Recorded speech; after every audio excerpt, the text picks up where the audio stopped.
안녕하세요. 네, 오늘 마지막이죠, 이제. 자, 1번부터 해서 보도록 하죠.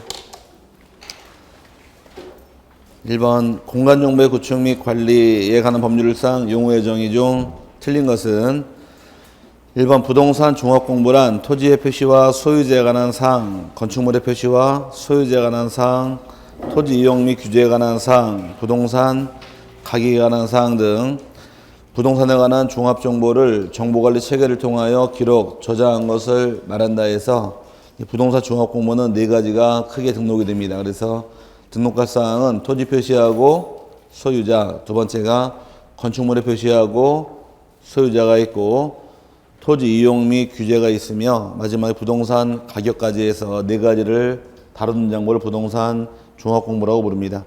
맞고요. 두 번째가 경계점이라면 지적공부에 등록하는 필지를 구획하는 선의 굴곡점과 경계점 좌표 등록부에 등록하는 좌표를 말한다. 경계점이라고 칭하는 것은 두 가지가 있죠. 하나는 선의 굴곡점이고 또 하나가 좌표가 존재합니다. 맞고요.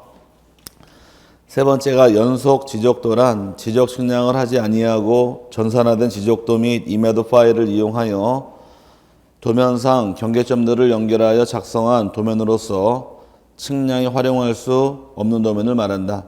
맞는 말인데 이게 뭔지 아세요? 연속 지적도?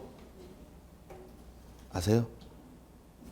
아니 우리 처음 봐가지고 자 이런 토지가 나 10번 토지 전이 있다고 가정할 경우에 이 지적도를 떼보니까 지적도 한 장이 나오는 게 아니고 두 장이 걸쳐 있는 경우 여기가 8번 도면이고 9번 도면일 경우에 이 땅을 확인하기 위해서 지적도를 두 장을 떼야 돼요. 옛날에는. 근데 지금은 같이 떼줍니다. 같이 떼주는 것을 연속 지적도라고 부르는 게 내용이어서 이 연속 지적도의 경우는 토지 경계 확인하라고 준 것뿐인 거지 측량하라고 준 것은 아니다 보니까 측량에 활용할 수 없는 도면을 연속 지적도라고 부릅니다. 맞고요. 네 번째가 토지의 표시란 지적 공부의 토지의 소재, 지번, 지목, 면적, 경계 또는 좌표와 소유자를 등록한 것을 말한다. 토지 표시는 소유자가 빠져야 됩니다. 그래서 소재, 지번, 지목, 면적, 경계, 좌표까지만 토지의 표시를 인정을 하고 소유권은 아니니까 4번이 답이 되고요. 5번이 지적공부란 토지대장, 임야대장, 공유지연명부, 대지권 등록부, 지적도, 임야도 및 경계점 좌표 등록부 등 지적, 측량 등을 통하여 조사된 토지의 표시와 해당 토지의 소유자 등을 기록한 대장 및 도면을 말한다는데 괄호 안에 정보 처리 시스템을 통하여 기록, 저장한 것을 포함한다 해서 전산까지 합의 8개가 지적공부가 됩니다. 맞는 말이고 틀린 것은 4번이죠. 이번의 경우 다음 중 틀린 설명은 1번 지번은 아랍의 숫자로 표기하되 임야대장 및 임야도에 등록하는 토지의 지번은 숫자 앞에 산자를 붙인다. 맞았네요. 임야대장, 임야도는 지번 앞에 산자가 붙고 두 번째 합병 후 필지의 경계 또는 좌표는 합병 전 각 필지의 경계 또는 좌표 중 합병으로 필요 없게 된 부분을 말소하여 결정하며 별도의 측량을 실시하지 아니한다. 합병은 측량하지 않죠. 합병하게 되면 경계 바뀌어요? 좌표 바뀌어요? 면적 바뀌어요? 네, 다 바뀌되 측량하지 않는 것뿐입니다. 합병을 통해 필요 없게 된 경계하고 좌표는 합병을 통해서 필요 없게 된 것은 말소하는 것이고 면적은 더해서 커지기 때문에 다 바뀌되 측량하지 않을 것이고 세 번째 경우는 현재 지목 설정의 원칙은 주지목 추정의 원칙, 영속성의 원칙, 일필지, 일지목의 원칙, 사용목적, 추정의 원칙 등에 의하여 28개 지목으로 분류한다. 맞았네요. 그다음 네 번째는 지적 측량에 대한 지적 적부심사 청구사항을 심의 의결하기 위하여 국토교통부에 지방지적위원회를 두고 특별시, 광역시, 도 또는 특별자치도에 중앙지적위원회를 둔다. 반대로 되어 있죠. 시도에 있는 게 지방지적위원회고 국토교통부에 있는 것이 중앙지적위원회니까 거꾸로 되어 있습니다. 그래서 적부심사하는 것은 시도에 있는 지방지적위원회, 재심사하는 것이 국토교통부에 있는 중앙지적위원회니까 반대로 되어 있고요. 답이 4번이 틀린 말이고 5번의 경우 지적공부에 등록하는 지번, 지목, 면적, 경계 또는 좌표는 토지의 이동이 있을 때 토지 소유자의 신청을 받아 지적소관청이 결정한다. 다만 신청이 없으면 지적소관청이 직권으로 조사 측량하여 결정할 수 있다. 맞았네요. 이때 수립하는 계획을 뭐라고 부르나요? 신청이 없을 때 직권으로 조사 측량을 통해 결정할 때 수립하는 계획, 이때의 계획을 토지이동 현황조사 계획이라고 부르죠. 토지이동 현황조사 계획을 통해서 정리하게 됩니다. 맞고, 틀린 것은 4번이 반대로 되어 있습니다.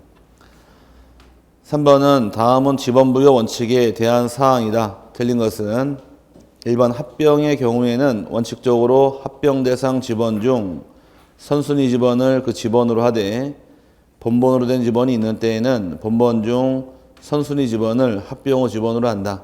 합병할 때는 가장 빠른 선순위가 지번이고 본번이 있을 때는 본번 중 가장 빠른 선순위 지번이 본번이 됩니다. 지번이도 결정하다 보니까 1번 원칙상 맞는 말이고요.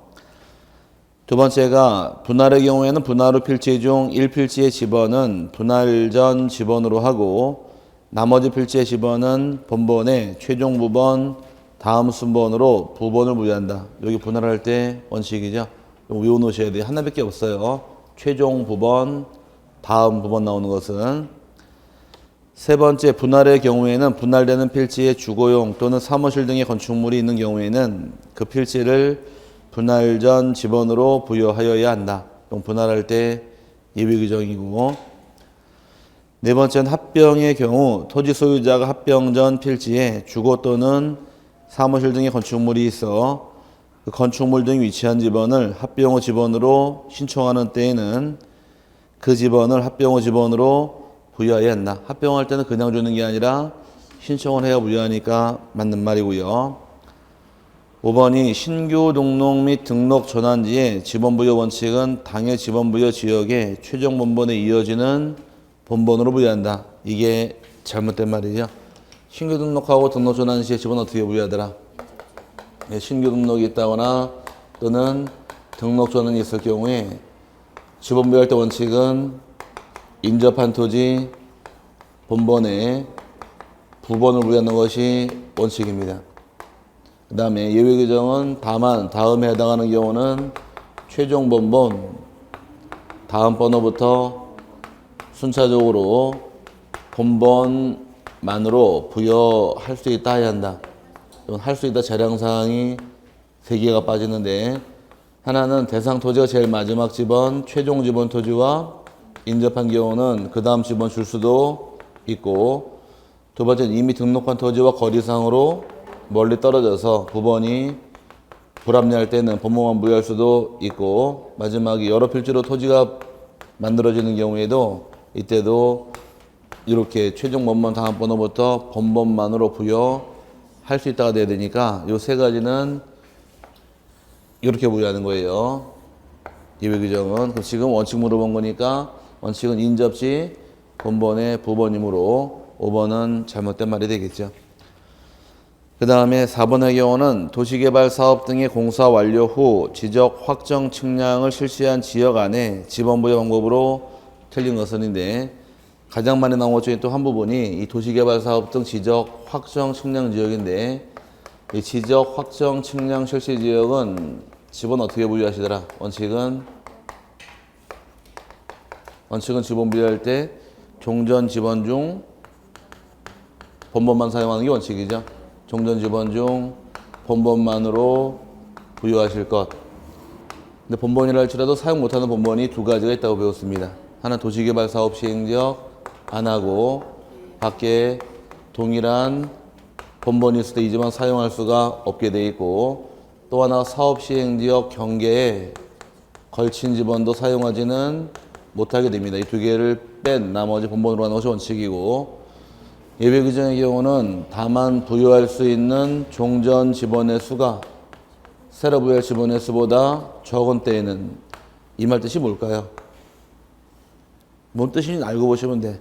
종전 지번의 수가 새로 부여할 지번의 수보다 적다는 얘기는 지번이 부족하다는 얘기예요. 새로 정해진 땅이 많아지고 옛날 지번이 적다는 얘기입니다. 그럼 지번이 부족하게 되면 메꿔야겠네요.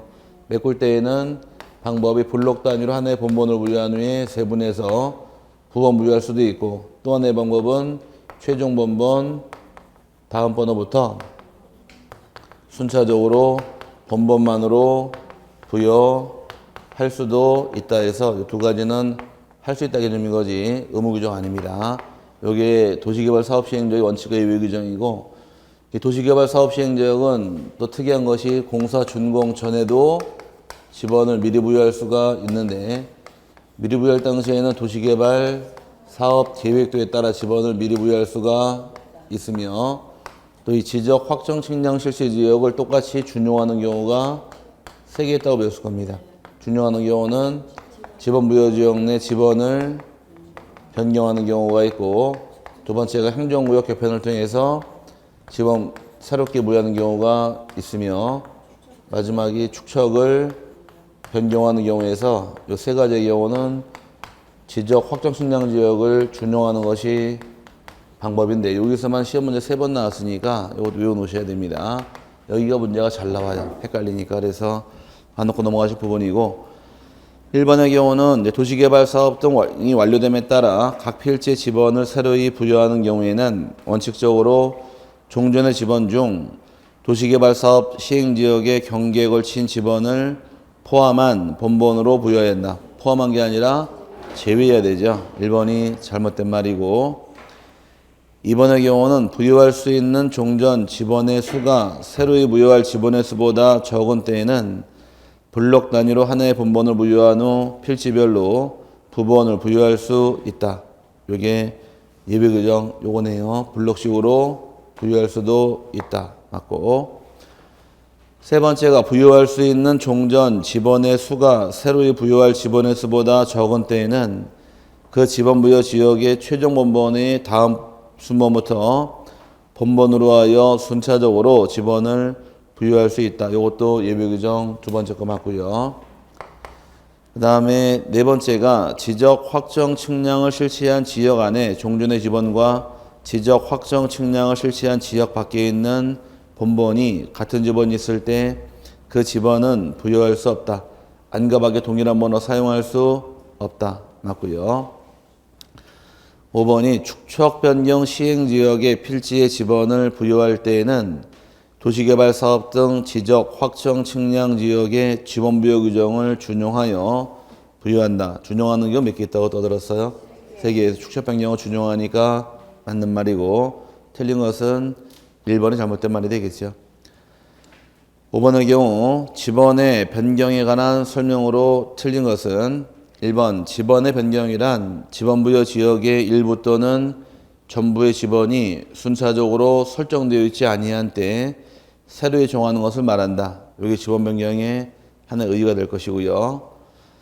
두 번째, 지적소관청은 지적공부에 등록된 지번을 변경할 필요가 있다고 인정하는 때에는 지번 부여 지역 안에 일부 또는 전부에 대하여 지번을 새로이 부여할 수 있다. 맞는 말이고, 세 번째, 지적소관청이 지번을 변경하고자 할 때에는 시도지사 또는 대도시시장 등의 승인을 얻어야 한다. 맞았나요? 승인받는 거 몇 개 있다고 배우셨어요? 지적고 처음부터 끝까지 시도지사나 또는 대도시시장의 승인받는 경우가 지적업 처음부터 끝까지 해서 4개가 나와요. 하나는 지번 변경할 때 지금 승인을 받아야 할 것이고, 또 하나는 지적 공부를 청사 밖으로 반출하는 경우도 승인 받고 반출할 수가 있고, 축척을 변경하는 경우도 승인사입니다. 그 다음에 마지막이 경계점 대기. 그거는 왜냐? 시도지사 혼자만 있는 게 아니니까. 시도단의 전산자료는 시도지사 또는 소관청이잖아요. 그 오리지널 시도지사 승인이 아니다 보니까 그건 주의하시라는 얘기예요. 바뀔 수 있으니까. 그럼 경계점 좌표 등록부 시행지역은 지적도가 있는데 지적도 축척이 원칙이 얼마일까? 원칙은 500분의 1의 원칙이죠. 단 농지구역 정리사업 시행지역은 1000분의 1로가 돼 필요할 때 시도지사 승인 얻게 되면 6000분의 1까지 작성할 수 있다 해서 여기 오리지널 승인사예요. 전산자료 시도 다니는 시도지사만 있는 게 아니라 소관청 같이 있다 보니까 그거는 시도지사 또는 소관청이 되기 때문에 빼버린 거예요. 그래서 참고하시고, 그래서 승인 받고 승인 받아야 한다 해서 맞는 말이고요. 5번이 지적소관청이 지번을 변경하고자 할 때에는 지번 변경 사유를 기재한 승인 신청서를 시도지사 또는 대도시장에게 제출해야 한다. 맞고, 5번이 지적소관청이 지번 변경을 하는 경우 그 지번의 부여 방법에 관하여는 신규 등록지의 지번 부여 방법을 준용한다. 이게 틀린 말이죠. 지번 변경할 때 준용하는 것은 어딜 준용하는 거예요? 지적 확정 측량 실시 지역을 준용을 하는 거지 신규 등록지에 준용하는 것이 아니니까 잘못된 말입니다. 그래서 틀린 말이어서 5번이 답이 됩니다. 준용하는 경우 세 개 외우셔야 돼요. 어디? 지번 변경, 행정구역 개편, 그 다음에 축척된 이유 세 개가 달고 나오는 부분이 많으니까 주의하시기 바라고요. 그 다음에 6번의 경우 다음은 토지동에 따른 지번 부여에 관한 설명이다. 틀린 것은 1번 신규 등록할 토지가 여러 필지로 되어 있는 경우에 지번은 지번 부여 지역의 최종 본번에 이어서 본번을 부여할 수 있다. 여러 필지로 가는 경우 요거네요. 최종 본번에 다음 번호부터 본번만으로 부여할 수 있으니까 최종 본번에 이어서 본번으로 부여할 수 있다. 맞는 말이고, 두 번째 경우는 어느 토지의 지번이 7, 7의 2, 7의 5, 8로 지나가는 경우에 있어 7의 2를 세 필지로 분할하는 경우 분할 후의 지번은 7의 2, 7의 3, 7의 4로 부여한다. 틀린 말인데, 분할을 하게 되면 원칙은 분할 후에 하나의 필지는 옛날 지번 그대로 주니까 7의 2번을 그대로 줍니다. 하나는 옛날 지번 그대로 줄 것이고, 여기 바로 뭐예요? 분할 전 지번을 그대로 부여하게 되고, 나머지 필지는 보기에도 최종 부번, 다음 부번일 경우에 지금 어디까지 있었나요? 7에 5까지 있었죠? 5가 여기 바로 소위 말하는 최종 부번입니다. 그럼 다음 부번은 7에 6하고 7에 7이 되니까 7에 2하고 7에 6하고 7에 7로 가는 거지, 중간에 이빨 빠졌다고 해서 그 빠진 번호 주는 것이 아니니까 틀린 말이에요. 여기에 가는 것이 지금 분할할 때 원칙이 되므로 2번은 잘못된 말이고, 세 번째 합병의 대상이 되는 토지의 지번이 5의 2, 7, 8, 10의 1의 경우 합병 후 토지의 지번은 7로 한다. 합병할 때는 가장 빠른 선순위 본번이 지번이고, 본번이 있을 때는 본번 중 가장 빠른 거니까 7번 되는 거 맞고요. 4번의 경우는 지번은 본번과 부번으로 구성하되 본번과 부번 사이에 작대기 표시로 연결한다. 이 경우 작대기 표시는 의라고 읽는다. 맞았고요. 5번이 토지 이동에 따라 지번을 부여하는 경우 발생한 결번은 결번 대장에 기재 후 지적소관청이 영구히 보관하여야 한다. 맞았습니다. 틀린 것은 2번이 답이고요. 그 다음에 7번. 지목의 설명으로 틀린 것은 1번 석유, 석유 제품 또는 액화 석유 가스 등의 판매를 위하여 일정한 설비를 갖춘 시설물의 부지는 주유소용지라 한다. 석유나 석유 제품을 판매하기 위한 것이 주유소용지이다. 맞고요. 두 번째, 조수, 자연유수, 모래, 바람 등을 막기 위하여 설치된 방조제, 방수제, 방사제, 방파제 등의 부지는 제방으로 한다. 제방은 4개가 있는 거예요. 방조제, 방수제, 방사제, 방파제까지 해서 4가지를 제방이라고 부르고, 세 번째가 물이 고이거나 상시적으로 물을 저장하고 있는 댐, 저수지, 소류지, 호수, 연못 등의 토지와 연왕골 등이 자생하는 배수가 잘 되지 않는 토지는 유지로 한다. 흔히 물 고인 땅을 유지로 한다. 맞고요. 네 번째가 일반 공중의 종교식을 위하여 예배, 법요, 설교, 제사 등을 하기 위한 교회, 사찰, 향교 등 건축물의 부지와 이에 접속된 부속 시설물의 부지는 종교용지로 한다. 교회나 사찰, 향교 전부 다 종교용지 맞고요. 5번이 원상회복을 조건으로 돌을 캐내는 곳 또는 흙을 파내는 것으로 허가된 토지는 잡종지로 한다. 이게 잘못된 말이죠.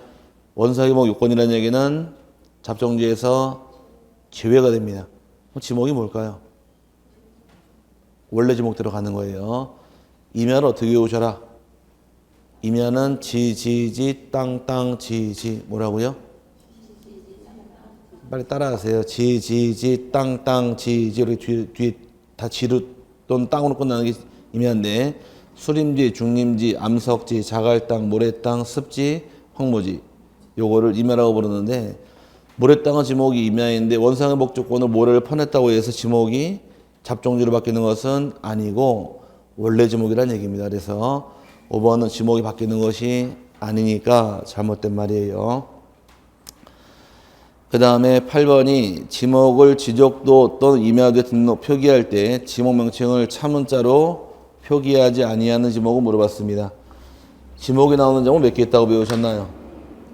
지목이 나오는 장문은 4개 장문이 나오는데 토지 대장하고 임야 대장의 지목을 등록을 하게 되고 그 다음에 지적도하고 임야대 지목을 등록을 하게 되는데 토지대장, 임야대장 나오는 지목은 정식 명칭으로 기재해서 잡종지일 경우는 잡종지라고 다 기재합니다. 약칭이 안 돼요. 하지만 도면에 기재할 때는 부호로 기재하는데 부호는 원칙은 한 글자만 따는 것이 원칙이어서 머리 글자 2문자를 땁니다. 이 두 자 머리 글자예요. 두 문자의 경우는 지금처럼 잡종지에게 뭐를 따야 될까?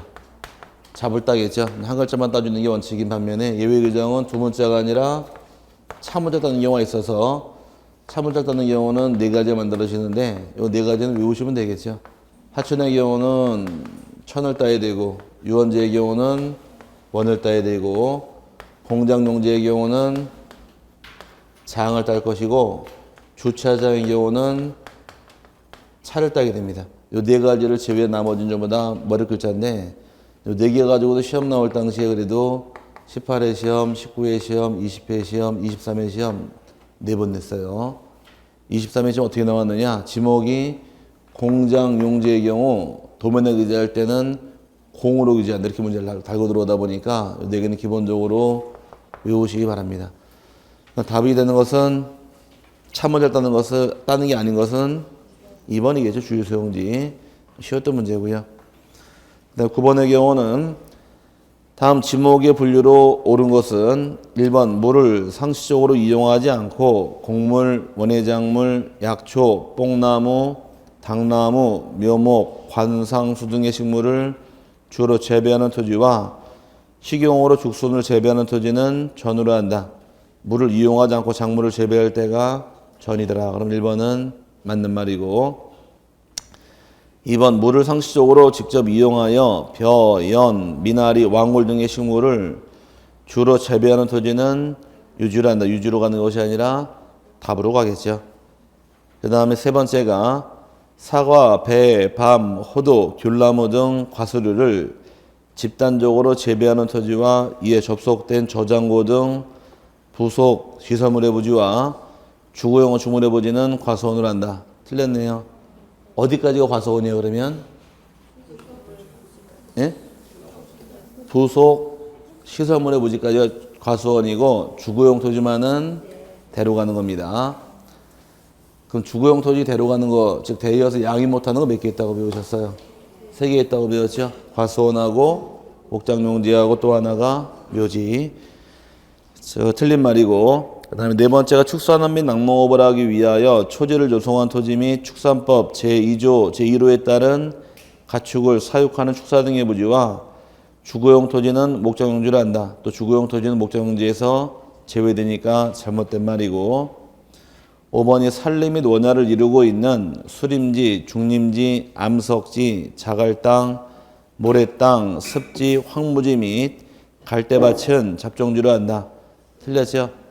다 임야로 가다 갈대밭 하나만 잡종지예요. 임야는 지금 나온 거 지, 땅, 지 뒤에 지나 땅으로 끝나요.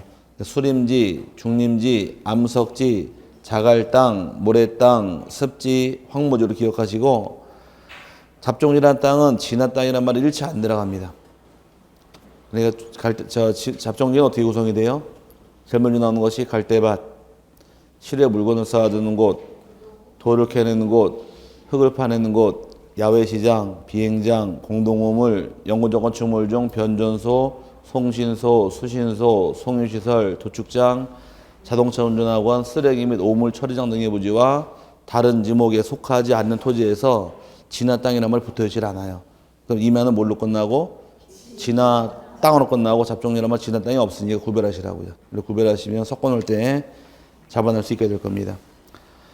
그 다음에 10번이 다음 지목의 분류로 틀린 것은 1번 지하에서 온수, 약수, 석유류 등이 용출되는 용출구와 그 유지에 사용되는 부지는 광천지로 하지만 온수, 약수, 석유류 등을 일정한 용소로 운송하는 송수관, 송유관 및 저장시설의 부지는 제외한다. 잡종류에서 제외시키는 건 맞습니다. 일반적으로 송유관들은 잡종류로 분류해서 광천지에서 제외가 되고요. 두 번째, 영구적 건축물 중 주거, 사무실, 점포와 박물관, 극장, 미술관 등 문화시설과 이에 접속된 정원 및 부속 시설물의 부지는 대로한다. 맞고요. 대. 그 다음에 네 번째가 주차장법 제2조 1호 가목 및 다목에 따른 노상 주차장 및 부설 주차장은 주차장으로 보나 주차장법 제19조 사항에 따라 시설물의 부지 인근에 설치된 부설 주차장은 주차장으로 보지 아니한다. 이거는 반대로 돼 있죠, 지금. 일단 부설 주차장은 주차장에서 제외가 되는 주차장을 보지 않는 게 원칙이지만 주차장법 19조 사항 규정에 의하여 시설물 부지 인근에 떨어져 있는 것들은 다 주차장이니까 반대로 돼 있어요. 거꾸로 지금. 그래서 3번 질문은 잘못된 말이고 4번 질문의 경우 교통운수를 위하여 일정한 궤도 등의 설비와 형태를 갖추어 이용되는 토지와 이에 접속된 역사, 차고, 발전시설 및 공작창 등 부속 시설물의 부지는 철도 용지를 한다. 정확하게 맞았고요. 5번이 일반 공중의 보건, 휴양 및 정서 생활에 이용하기 위한 시설을 갖춘 토지로서 국토의 계획 및 이용에 관한 법률에 따라 공원 또는 녹지로 결정 고시된 토지는 공원으로 한다. 맞았는데 명칭은 공원이라고 부르지만 공원이 아니고 두 개만 기억하시라고 했습니다. 하나는 묘지공원의 경우 지목은 뭘로 분류하시고 이건 묘지죠. 공원이 아니라 또 하나 분류할 것이 자연, 공원, 법상 결정 고시가 공원이 된 경우에 이 공원에 해당하는 것은 국립공원이 있고 도립공원이 있고 국립공원이 있는데 이런 공원은 전부 다 지목이 임야이지 공원이 아니니까 주의하시기 바랍니다. 두 개가 지금 말은 공원이지만 공원이 아닌 것이에요. 묘지공원은 지목을 뭘로 분류하시고 묘지, 그래서 자연 공업성 공원은 임야니까 공원이 아니므로 주의하시길 바랍니다. 그 다음에 볼 것이 11번인데 혹시 문제 풀다가 제가 문제 빨리 푸는 요령 시간번호 알려드렸어요? 몇 번부터 풀어라? 3번부터. 처음 들어봤죠? 네. 3번부터 푸는 거예요. 그래야지만 문제 중 60%를 3, 4, 5번 잡아내니까. 뭔 말인지 모르시면서 괜히 찾아오세요. 알려드릴 테니까. 한번 적용해 보셨어요?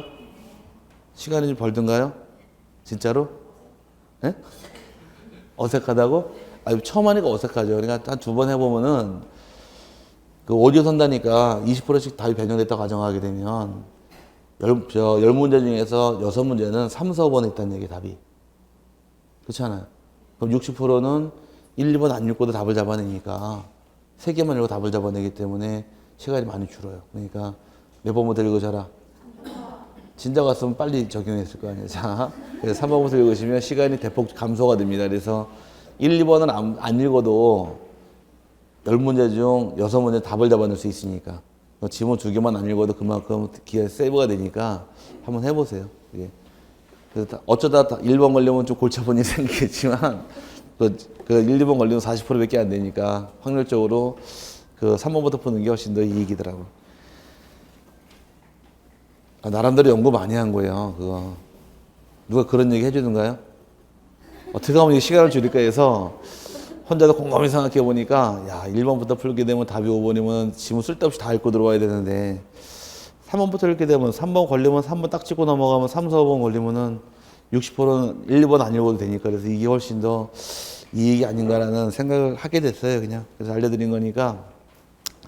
괜히 나중에 3번부터 이거 헷갈려 떨어졌단 말은 하지 마시고. 자, 11번. 500분의 1 지적도로 등록이 되어 있는 토지로 도상거리가 12cm일 경우 실제 거리로 옳은 것을 물어봤는데 요거는 뭐 문제 답을 내라고 골라낸 게 아니라 축척 이해하시라고 된 문제입니다.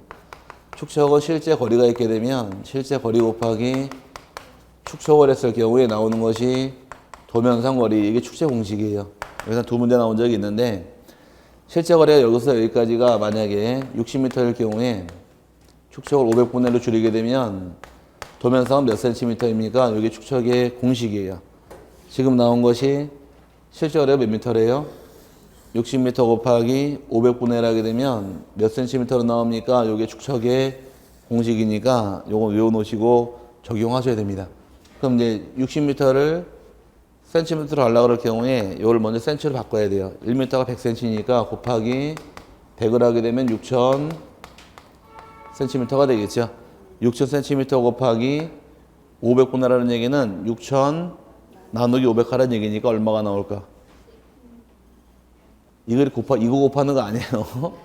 네, 12cm가 나오겠죠? 나누라는 얘기니까. 그러면 60m를 500분으로 줄이게 되면 도면상 12cm로 나옵니다. 그럼 만약에 도면상 거리를 12cm를 주고 축척을 주고 실제 거리 뽑아라 이렇게 물어보게 되면 12 곱하기 얼마 하면 돼요? 500 하게 되면 실제 거리 나올 수 있겠네요. 이게 축척이랑 도면상 거리 관계예요. 지금 12cm에다가 500이니까 곱하기 하니 얼마가 나와요? 60m가 나오겠죠? 답은 60m로 가는데 예전에 기출문제 한번 나오게 어떻게 나온 적이 있었느냐? 쉽게 나온 적이 있는데 신목이랑 연료도 나온 적이 있었는데 그냥 지금 축척만 설명드릴게요. 여기서 여기까지 도면상 거리가 3cm라고 가정을 하고 축척이 1200분의 1일 경우에 실제 거리로 몇 미터입니까? 여기서 어울려면 나온 적이 있었는데 이렇게 나오게 되면 이거 보너스 문제죠. 3 곱하기 얼마 하면 돼요? 1200 하면 되니까 3600cm니까 미터로 바꾸면 06에 지워서 36m가 되겠죠. 이렇게 한번 나왔던 적이 있었고 또 한번 나왔던 문제는 가로가 3cm 세로가 2cm의 직사각형 토지가 있는데 축척이 500분의 1일 경우 실제 면적이 얼마입니까? 이게 실제 문제예요. 면적 구하는 가로 곱하기 세로니까 2, 3은 6 곱하기 500 그렇게 하는 게 아니라 그렇게 하면 틀리고 실제 면적 구하라는 얘기는 실제 가로 곱하기 실제 세로를 하라는 얘기예요. 여기 3cm라는 얘기는 이걸 모름이에요. 도면상 거리 실제 거리가 아니잖아요. 그럼 먼저 실제 거리를 뽑아내라는 얘기입니다. 그럼 3 곱하기 얼마 해야 돼요?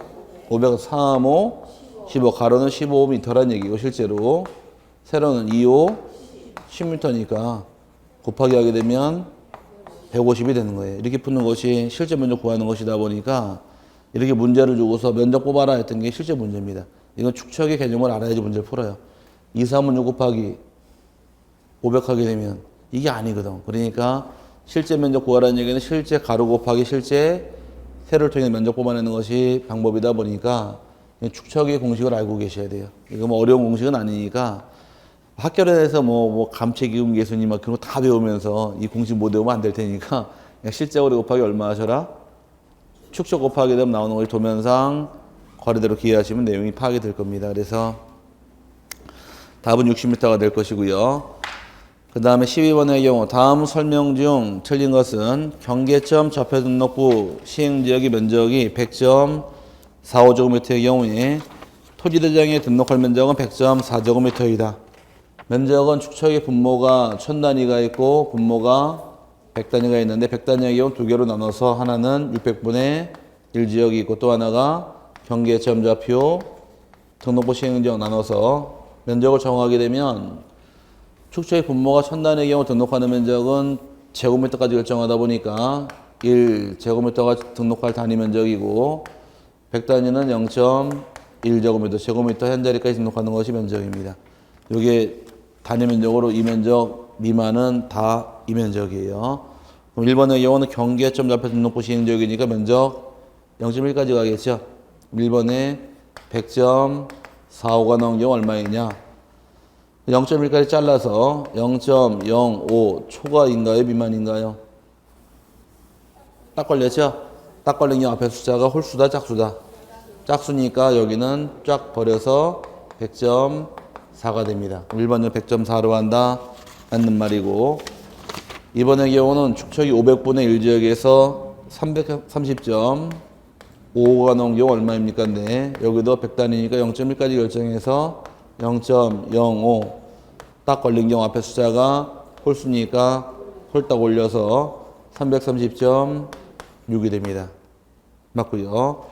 세 번째가 축척이 600분의 1 지역도 100단위로 내려와서 600분의 1 지역 지적도에서 측정 결과가 175.451 나온 경우 얼마입니까? 네. 0.1까지 결정하되 여기는 0.05 초과이면 51 초과했죠? 올라가서 175.5가 돼야 되니까 이게 잘못된 거예요. 4가 아니라 5입니다. 51은 초과했기 때문에 올라가서 5로 가는 것이니까 3번 틀린 말이고 4번의 경우 1200분의 1, 4번 1000단위로 올라가서 1200분의 1 시행지역에서 1필지 면적이 0.7제곱미터의 경우는 1 미만일 경우 무조건 1로 가니까 여기는 1로 가겠죠.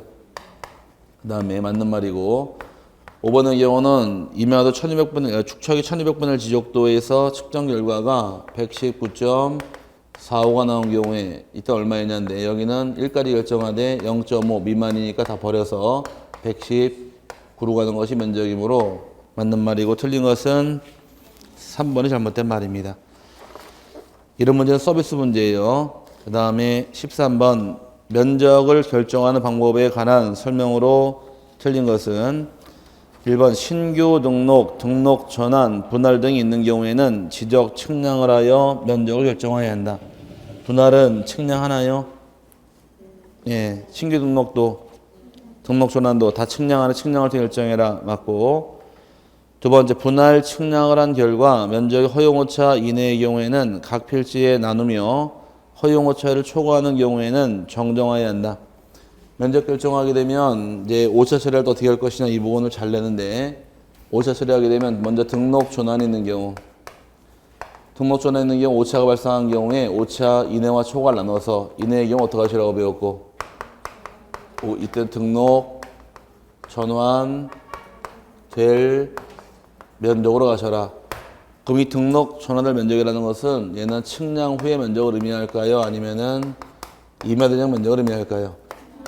측량 후의 면적을 의미하는 거지 임야대장 면적을 의미하는 것이 아닙니다. 측량할 때 얻은 새로운 면적을 등록 전환될 면적이라고 부르는 것이고 허용오차를 초과하게 되면 임야대장의 면적하고 임야도의 경계는 소관청에서 직권으로 정정하는 것이 방법이더라. 여기 직권자가 앞에 붙어 있고요. 그 다음에 분할하는 경우에는 마찬가지로 오차가 발생했을 때 오차 이내와 초과 나눠서 이내의 경우는 이때는 1차도 면적이다 보니까 각 필지별로 그냥 나누면 되고 초과하는 경우는 분할 전에 토지의 면적과 경계는 정정하게 됩니다. 정정한다 그러니까 이건 어떻게 정정합니까? 물어보시더라고. 이 정정 어떻게 하는 거예요? 여길 대부분 다 잘 몰라. 다 배우고 있는데 이 매치가 안 되는 거예요. 아까 우리 2번 문제 풀을 때인가? 2번 문제 풀을 때 5번 지문. 지적공부에 등록된 토지의 소재, 지번, 지목, 면적, 경계, 자표 변동이 있을 때 토지 소유자 신청에 의해서 결정하되 신청이 없을 때에는 지적소관청이 직권으로 조사 측량에 결정할 수 있다. 찾으셨어요? 그럼 면적 등이 바뀌는 경우 원칙은 소유자 신청하는 얘기예요. 신청을 안 하게 되면 어떻게 하겠다? 직권으로 가는 거예요. 그럼 이렇게 나왔더니 먼저 신청이 우선이고 신청이 없으면 직권으로 가는 겁니다. 근데 문제는 신청이 먼저, 직권이 먼저. 신청이 먼저인데 요 놈의 등록 전환은 직권이 먼저 하네 지금. 이해 갔어요? 그럼 얘가 특이한 거, 위에 게 특이한 거. 이게 특이한 거란 얘기예요. 신청을 받고 없으면 직권으로 가는데 이놈의 등록 전환은 뭐부터 먼저 튀어나왔어요 지금? 직권이 먼저 튀어나왔기 때문에 이 특이해서 얘가 매를 맞는 거예요. 그러니까 주의하시는 얘기입니다. 그래서 어떻게 정정합니까? 물어보게 되면 그냥 정정한다고 외우긴 외웠어요. 외우긴 외웠는데 어떻게 해요? 그러면은 대답 못해. 정정 앞에 배운 걸 응용을 못 시켜서 그럼 지번, 지목, 경계, 면적, 좌표가 바뀌는 경우는 먼저 어떻게 하는 것이고 신청을 하는 것이고 신청이 없을 때 직권으로 등록하게 되어 있으니까 그 방법을 따라간다는 얘기고요. 이거는 다른 말이 없는 경우는 요거 다른 말이 들어왔죠? 여기 문제가 생기는 부분이 그 부분이에요. 그래서 구별하시면 됩니다. 그럼 지금의 경우에 이제 2번의 경우는 허용어체 이내의 경우는 각 필지에 나누고 초과하는 경우는 정정해야 한다. 맞았나요? 맞고 세 번째 등록 전환의 경우 임야대장의 면적과 등록 전환될 면적의 차이가 법령에 규정된 허용 범위를 초과하는 경우에는 임야대장의 면적과 임야도의 경계는 소관청이 직권으로 정정해야 한다. 맞았네요. 초과하는 경우는 직권 정정하게 돼 있고 네 번째 지적 곳곳이 조사된 면적이 허용 면적을 초과하는 경우에는 소유자는 이해관계인의 동의를 얻어 경계 및 면적을 조정할 수 있다. 복구하는 경우 경계 면적이 바뀌게 되면 이때는 동의를 받고 조정하게 됩니다. 맞고요. 5번이 등록 전환의 경우 임야대장의 면적과 등록 전환될 면적의 차이가 법령에 규정된 허용 범위 이내의 경우에는 임야대장상 면적을 등록 전환 면적으로 등록하여야 한다. 이게 틀린 말이죠. 임야대장 면적이 아니라 등록 전환될 면적이니까 임야대장 면적을 사용 못하게 되어 있습니다. 틀린 말이고 그 다음에 14번 토지의 구획이 되는 지형지물 또는 지상에 설치된 구조물을 기준으로 하여 경계를 측정할 때 기준으로 맞는 것끼리 짝지어진 것은 이건 참 쉬운 문제인데 기억번 연접하는 토지 사이에 높낮이 차이가 없는 때에는 그 지물 또는 그 구조물의 하단부 차이가 없으면 어디로 가야 돼요? 높낮이가 없으면 고조, 무 고조가 없으면 고조, 무, 중앙이죠. 고조가 없는 경우는 높낮이가 없다. 그래서 고조가 없는 경우는 중앙이더라. 그래서 고조가 없으면 중앙 줄여서 고조, 무, 중 이렇게 이해하시면 되고 두 번째가 연접하는 토지와 사이에 높낮이가 있을 때에는 그 지물 또는 구조물의 상단부 틀렸네요. 높낮이 고조가 있는 경우는 하단부이지 상단부가 아니고요. 세 번째 경우는 토지가 해면 또는 수면에 접하는 때에는 최대 만조위 또는 최대 만수위 이거 맞았네요. 그래서 해수면에 인접한 토지는 물이 꽉 차 있는 만조위나 만수를 경계로 가는 것이 방법이 될 것이고 네 번째 경우는 도로, 국어 등의 토지에 절토된 부분이 있을 때에는 그 경사면의 상단부 절토지는 상단부다. 절토지는 상단부로 간다. 맞고 마지막 다섯 번째 경우는 공유, 수면, 매립지 토지 중 제방 등을 토지에 편입하여 등록하는 때에는 안쪽 어깨 부분, 안쪽이 아니라 바깥쪽 어깨 부분이죠. 제방 등의 경우는 바깥쪽 어깨 부분을 경계로 하는 것이 경계다 보니까 이 중에서 맞는 말은 디귿하고 리을 두 개밖에 없네요. 답은 5번이 될 텐데 이 기본 원칙이 돼 요 세 가지만큼만은 이거 바꿔 써야겠다. 요거랑 바꿔 써야겠다. 설명을 위해서 아까 절토지는 상단부고 해수면은 물 꽉 차 있는 만조이더라. 다섯 개 중에서 요 세 가지만큼만 별도로 다루는 내용이 이 구조물 등의 소유자가 다른 경우는 소유권에 의해서 이 세 가지와 다르게 정할 수도 있다라고 나와요. 이런 말 들어본 적 있어요? 그래서 높낮이가 없으면 경계가 어디예요? 중앙. 기본 원칙이지만 반드시 중앙은 아니란 얘기입니다. 끝에가 될 수도 있기 때문에 예전에 그림 그릴 때 이렇게 5번 토지, 6번 토지의 경계가 있을 경우에 5번 토지 소유자랑 6번에 담장 쌓게 되면 담장을 가운데 걸쳐서 쌓고 비용은 반반씩 내며 이 담장 소유권은 공유예요. 높낮이가 없는 경우는 구조물의 가운데 경계가 되겠죠. 이렇게 따져가는 게 기본 원칙이라는 얘기인데 문제는 5번 토지 소유자가 담장을 쌉시다라고서 6번에게 주장을 하니까 6번 토지 소유자가 하는 말이 나는 담 쌓고 싶은 생각이 없으니까 원하면 네 땅에 네 돈 내고 네가 싸래요. 뭐라고요? 네 땅에 네 돈 내고 네가 담 싸래요. 그래서 5번 토지 소유자가 화딱지 나가지고서 자기 돈 내고 담장을 자기 혼자 싼 경우 이 담장은 단독 소유, 공동 소유. 이건 단독 소유죠. 혼자 산 거니까. 이런 경우 여기까지 가운데로 갈 수 있는 것은 아니기 때문에 경계 2번은 일로 갈 수밖에 없는 거예요. 그래서 항상 높낮이가 있다고 해서 가운데가 되는 것은 아니란 얘기이기 때문에 바뀔 수 있어서 이 세 가지는 소유권 따라 바뀔 수가 있다 이 뜻이에요. 하지만 바다에 인접한 땅 가가지고서 바닷물의 차관점이 바뀔 수 있는 건 아니고 바다에 있는 제방이 바뀌는 건 아니다 보니까 이 두 가지는 바뀌는 경우가 없고 이 세 가지만은 소유권 따라 다르게 정할 수도 있다는 단서가 붙어 있습니다. 그 다음에 15번의 경우는 토지를 분할하는 경우 지상건축물을 권리게 분할할 수 없다. 다음은 그 예외로서 틀린 것은인데 토지를 분할하는 경우에 건물을 권리게 분할할 수 없는 경우 원칙인데 예외 규정은 네 가지가 있습니다. 첫 번째 법원 확정 판결 받은 경우는 가능할까요? 가능하고요.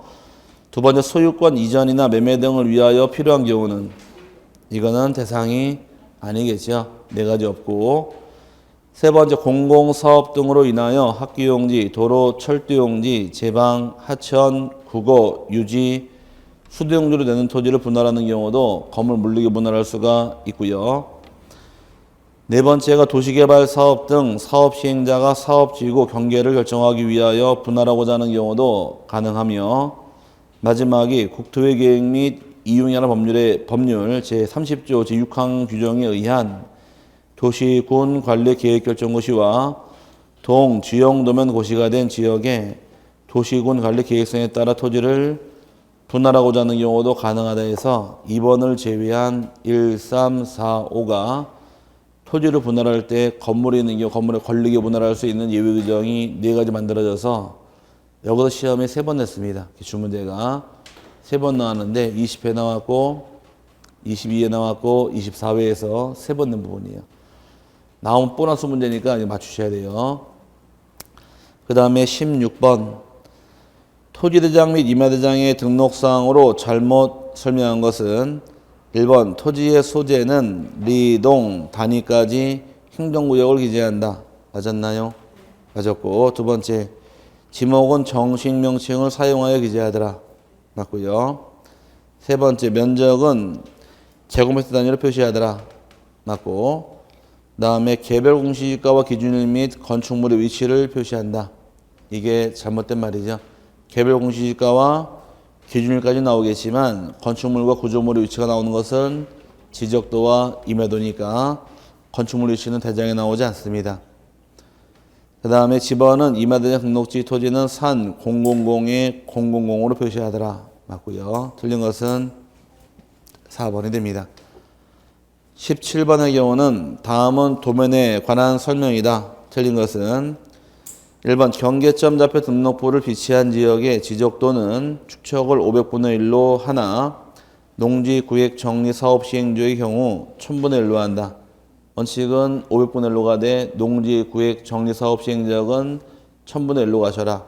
다만 예외적으로 필요한 경우는 시도지사나 대도시장에 승인 얻게 되면 6000분의 1까지 작성할 수도 있다 해서 맞는 말이 되고요. 두 번째 경계점 좌표 등록부를 두는 지역의 지적도에는 좌표에 의하여 계산된 경계점 간의 거리를 등록해야 한다. 맞았나요? 예, 그럼 경계점 간의 거리 어디 나온다는 얘기예요? 예? 경계점 좌표 등록부에 나오더라? 지적도에 나오더라? 예? 지적도 나온다는 얘기예요. 옛날에 배울 때 이렇게 생긴 지적도 한 장이 있었고 지적도라고 써있고 가로 안에 제명 옆에 좌표라고 써있으며 이렇게 예쁘장 하나 토지 더 가정을 하고 밑에 보시게 되면 이 도면에 의해서 측량할 수 없다고 못이 박혀 있습니다. 이런 거 보신 적 있어요?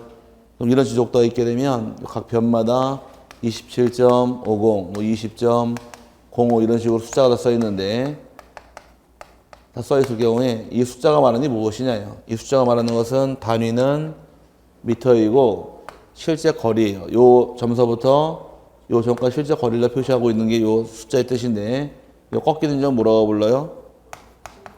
경계점. 요것도 경계점. 이 경계점하고 이 경계점하고 경계점 간의 실제 거리가 얼마다? 25.25m라는 얘기입니다. 뭐라고요?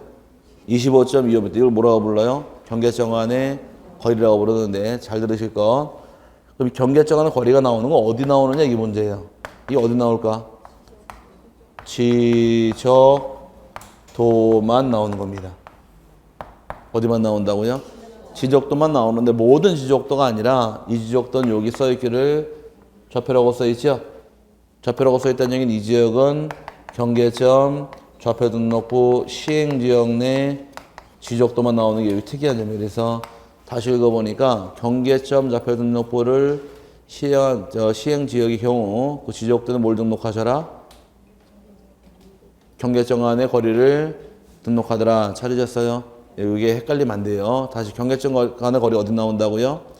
지적도만 나오는데 모든 지적도가 아니라 경계점 좌표 등록부를 시행하는 지역도만 나오는 것이 등록사항이니까 주의하시고, 그 다음에 세 번째 지적도 및 임야도의 등록사항으로는 지번, 지목, 경계, 고유번호 등을 등록해야 한다.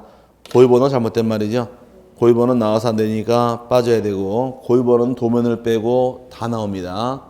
고유번호란 번호는 19자리 번호는 도면에 나오지 않으니까 틀린 말이 되고, 4번이 경계점 좌표 등록부를 두는 지역의 지적도에는 지적도 제면 끝에 옆에 좌표라고 표시하여야 하며 도면의 오른쪽 아랫부분에 이 도면에 의하여 측량할 수 없음이라고 기재해야 한다. 그래서 이 경계점 좌표 등록부 시행적 지적도에는 제명 옆에 좌표라고 표시하게 되고 오른쪽 아랫부분에 이 도면을 통해 측량할 수 없음이라고 적어야 한다 해서 맞는 말이 됩니다.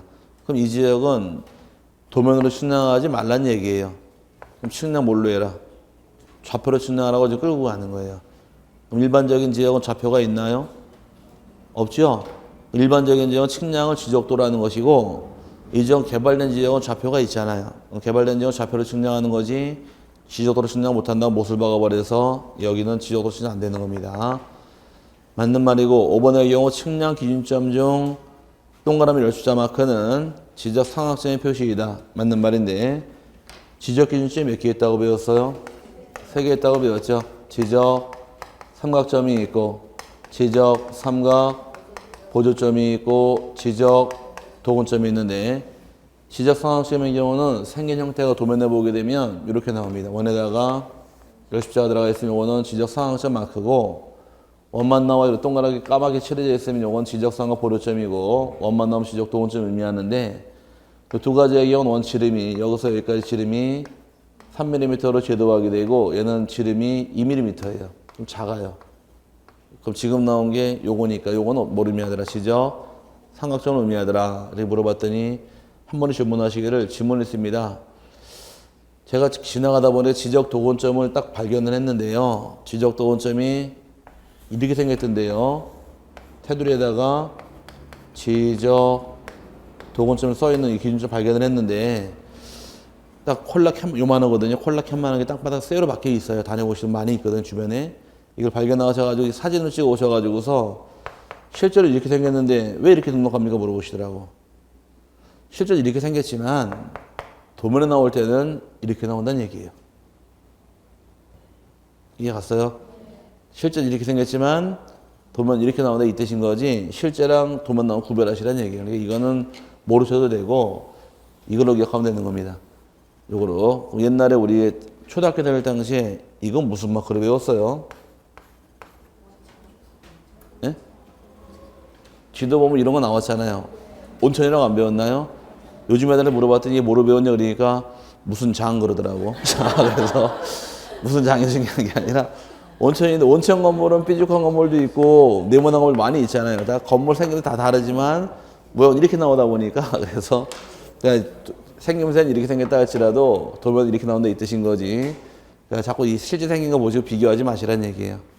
과거에 17회 문제 한번 나올 당시 옛날에 이 마크는 지적 삼각점의 표시다 한번 나온 적이 있어요. 그래서 참고 좀 하시고요. 틀린 것은 3번은 잘못된 말이죠. 근데 18번의 경우는 잠깐 쉬셨다 10분 쉬었다가 다시 또 들어가도록 하죠.